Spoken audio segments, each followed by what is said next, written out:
掌中藏宝，别人是怎么做到的？有些人就是拿牌的手，对吧？偷偷的去多拿一张，这个手，而且是在你不知道的情况下，别人是不会告诉你的。这个手别人随手去收的手，对吧？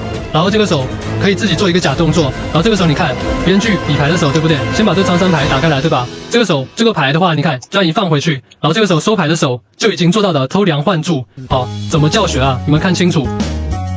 这个牌的话，你看练习的手，你可以薄一点，也可以厚一点，这个没有规定。握牌的姿势的话就是这样子，食指在前面就3手指，小拇指顶入最前面，然后大拇指顶入这个最前面，然后你把它顶起来的手，这个手你看就已经在手掌里面。好，这个时候你就速度可以快一点，然后这个手就已经完成了。除了自己能看到，别人是完全看不到的。这个手就已经收回来了。